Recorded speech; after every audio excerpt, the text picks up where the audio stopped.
smartest on the planet. Well, he didn't test them on smell. And I think that that might be a different result if it was a smell-based game rather than it was an throw object-based game, because we are the only ones that throw things, which I think is probably somehow relevant and unique to being optimized to play Pong. But I want to know about, what do you mean by most sophisticated neuron? So all of these layers of dynamics are recursive, as I said. So at the bottom is the molecular machinery inside the neuron. So these are the networks of receptors on the membrane that react to different chemicals, or maybe if they're in a neuron, it's going to react to chemicals. And then you've got the machinery inside the neuron that, say, generates signals or sums up the signals coming to it. In the human pyramidal, I can never pronounce that word. I'm terrible at pronouncing everything. But I thought it was pyramidal. The cortical neurons, the frontal neuron, the neurons in the frontal cortex. They have the most dendrites. They have the most dendritic buttons.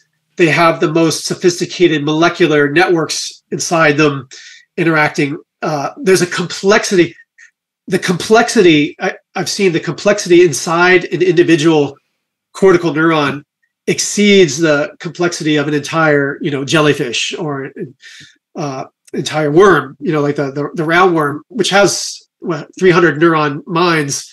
A 300 neuron mind is less intellectually sophisticated, less able to learn than a single neuron. The neurons in our frontal cortex are just super sophisticated learners. Very, very sophisticated. I wonder which neurons. The reason for this, I know I'm talking so much. I'm sorry. You're good. You're good. We call it the Metropolis principle. This is a fundamental principle that drives greater intelligence. That's driving the creation of these stages of learning. And it's a pretty simple idea. It's that the more sophisticated the mind grows overall, the more sophisticated the individual elements do in a feedback loop. You can see this in a city. Cities follow the same path of development, the same dynamics of development as the mind. There's layers built on top of more layers. So the same prediction would be in the biggest, most prosperous cities, we should expect to find the best shoe shiners and the best falafel on the corner and the best brooms that are getting cleaned in the streets. And that is what we find, in New York, in Bombay, in Los Angeles, in the big cities. We find the greatest diversity of food. And if you look at the little things, they're done the best in these cities because they have the most money and they have the best feedback cycles. It's the same thing in our brains. So our brains are super sophisticated on every level. It's not just that we have consciousness and that maybe our visual recognitions are better. All the way down to the molecular machinery in our neurons is more sophisticated and getting better all the time. As our brain keeps getting smarter and better, all the layers below it keep getting better, just like a city. As a city becomes more prosperous, more populous, more powerful, all the individual levels start to prosper as well. That's so interesting, because we've really been riding the crest of that urban-rural divide a little bit, because we lived in New York, in Portland, San Francisco, I was in San Diego, Shiloh was in Mexico City, so we've lived in all of these massive urban centers. And after grad school, we decided that it was just too much. I had always had this back to the land fantasy, and I was like, we're gonna move somewhere rural. And Shiloh gradually, begrudgingly accepted it. I'm into it. Working on my garden. That's right, yeah. You've really matured into your gardening phase. Where are you guys now? We're in this really pretty rural area at the California-Oregon border. So we're near a town of 40,000, but we're on the far outskirts. And so Oregon has this really interesting thing where they have what's called urban growth boundaries. And so all of the cities have a centrally planned line beyond which you can only have rural properties. And rural properties are defined by having either their 1 acre of land or 5 acres of land. So you basically cross a street, and then on the other side of the street, you hit full acre requirements. And so we're outside the urban growth boundary. But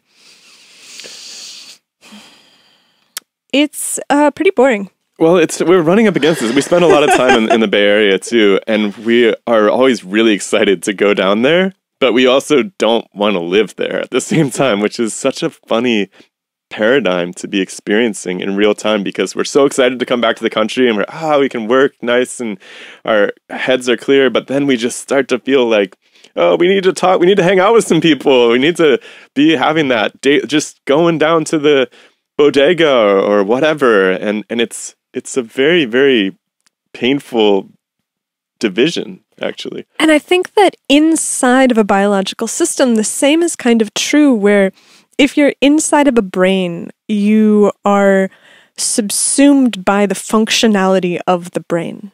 You are a cog in a wheel. You are a transistor in a circuit. You are forced by the circumstances to behave a certain way. We always think about this, where one of the things that living out here gives us is the fact that we can focus on this project and squeak by on very little money. Like, it's a rural area. I think that it's one of the poorest counties in the state, and so it's cheap to live. I got an oil change the other day for $40. The same oil change in the Bay Area was $100. Yeah. Right? And so you should have seen what they wanted for our engine light yeah, in the Bay Area. Yeah, we had an engine light they came on our car when we were down there, and I called around to a couple places, and they were charging $200 to diagnose it. And then the guy that I talked to at length about it was like, well, it's going to be a couple thousand probably. And we kind of sat on it. We got up here and our guy fixed it for $250. And so, right, so there's this massive benefit to living out here. But inside of the city, it's you exchange your ability to work for yourself for the ability to get access to the restaurants and the cafes and the movie theaters and the events. And so there is... Right, because that's the crux, is most of the people we know in the city are trading the freedom to do what they really want to be doing some portion of their week to be working for somebody else. And to be selling their time off so they can afford all of the luxuries that the city offers. And so I feel like inside of to bring it back to the biological context, I feel like there's a certain tragedy in the hypermind, because the hypermind is the subservience. The neuron that is still at the level of maybe module has the ability to influence the module because it is within a small enough context that it has agency.